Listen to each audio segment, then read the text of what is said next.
Après King Von, Moutri, maintenant c'est au tour de Boosie Badazz. Soyez rassurés, il n'est pas mort mais il s'est fait tirer dessus. Je vais tout vous expliquer dans cette vidéo. J'aurai aussi une deuxième news pour vous. Et franchement, j'ai hâte de vous parler de la deuxième news parce que moi, c'est une news. Et ça me rend fou. Ça me rend vraiment fou là ce qui va se passer. Vous vous rendez pas compte. Bref, sans plus tarder, let's go pour les news.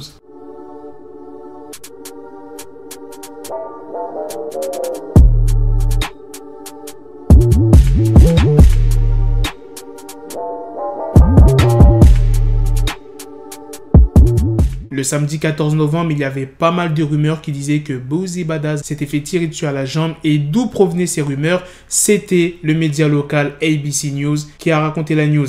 Hier, je commençais à recevoir des messages. Ouais, Black, t'as pas vu Boosie Badazz, il est mort et tout. Non, les gars. Il n'est pas mort, soyez rassurés. Mais de ce qu'on sait, Boosie a été pris en charge dans un hôpital qui était pas très loin de là où il y a eu les coups de feu et il aurait refusé de coopérer avec les autorités. Et d'après les rapports de police, l'altercation aurait commencé dans un centre commercial qui s'appelle le Big T's Plaza. Il y a très peu de détails sur cette histoire, comme je te l'ai dit, c'est tout récent, ça s'est passé ce week-end. Du coup, il y a d'autres sources qui disent que Boosie n'a pas été touché et c'est seulement son van qui a reçu des tirs. Pour ce qui est de Boosie, il n'a pas parlé de ce qui s'est passé, il a juste publié des vidéos en Insta Story où il montre son corps. En gros, il montre que voilà, il n'a pas été touché, il a rien du tout, tu vois. Et dans une autre vidéo, on le voit sortir tranquillement de son van. Et c'était vraiment un guet-apens. Vous voulez savoir pourquoi, j'imagine. Boosie, il était de sortie pour se rendre à la veillée organisée pour la mort de Moutri, le rappeur que je vous ai parlé dernièrement qui s'est fait assassiner le 11 novembre, qui était signé sur le label Badazz Music Syndicate de Boosie. Et du coup, je pense qu'il y a des shooters qui l'ont suivi. Et il s'est passé ce qui s'est passé. Maintenant, on va passer à la deuxième news. Ouh! Non, là, vous n'êtes pas prêts de ce que je vais vous annoncer. À la fin du mois d'octobre, Versus a annoncé la deuxième saison des battles. Young Jay-Z vs T.I. Spécial rappeur d'Atlanta qui est prévu pour le 19 novembre. Mais dernièrement, T.I. s'est retiré du battle. Et devinez quel artiste a pris la place de T.I. C'est mon négro. Gros, je l'écoute depuis, la vérité, depuis 2013, Gucci Mane. Vous avez bien entendu, les gars, pour ceux qui connaissent Gucci Mane, Young Jay-Z. C'est pas possible de les mettre dans une salle. Si on les met dans une salle, c'est sûr qu'il y aura une personne qui va mourir. C'est pas du fake ce que je vous raconte. Tu connais très bien Black Trap, il a toujours les preuves. Gucci Mane s'est rendu sur son compte Instagram pour révéler qu'à la même date, donc le 19 novembre, qu'il affrontera Jay-Z à la place de T.I. Pour ceux qui ne connaissent pas le beef qui a duré de nombreuses années entre Gucci Mane et Young Jay-Z, je vais tout vous expliquer. Bon, pas en détail, mais en résumé, c'est un beef qui dure quand même depuis 2005, les gars. En fait, à l'ancienne, Gucci Mane et Young Jay-Z, ils ont fait un morceau ensemble en 2005 qui s'appelait So Icy. Le morceau, il a vraiment cartonné et par la suite, Young Jay-Z a dit qu'il n'avait jamais été payé et il a sorti un 10 envers Gucci Mane qui s'appelle Stay Strapped et il a à peu près mis un contrat sur la tête de Gucci Mane.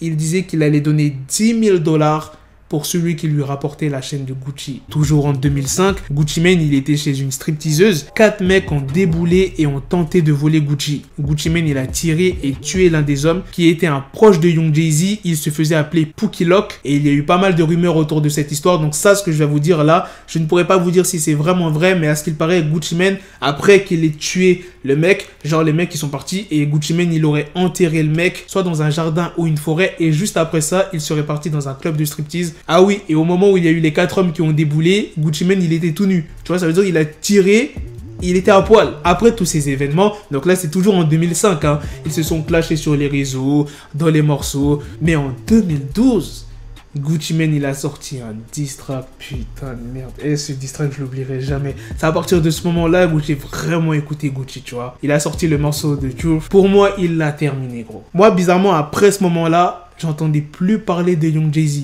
Après, il a refait Fureur en 2014 avec le son My Nigga, mais on l'entendait plus trop, tu vois. Donc, vous savez déjà pour qui je vais être pour ce battle. Gucci Mane, il éclate à plate couture Young Jay-Z. Je dis pas que Young Jay-Z, il est nul, hein. Attention, Young Jay-Z, il est chaud. Hein, c'est un des boss de la trappe, tu vois, avec T.I. et Gucci.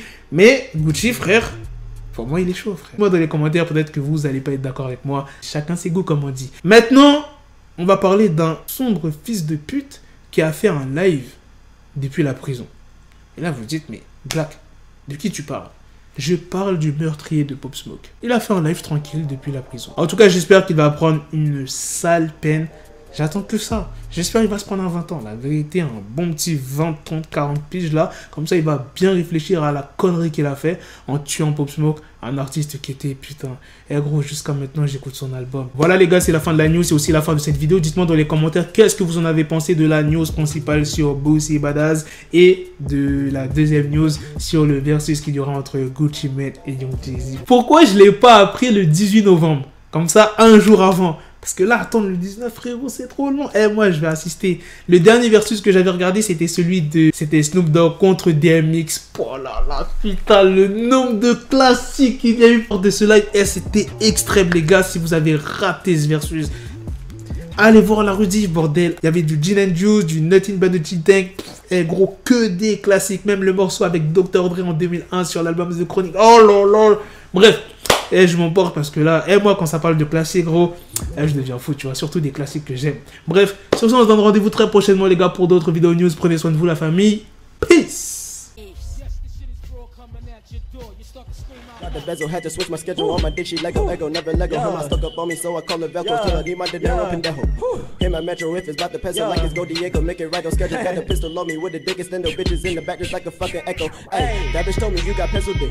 She grip on my dick like a selfie stick. I got a big gun, I need help with it. To wet your babe up, Michael fell with it.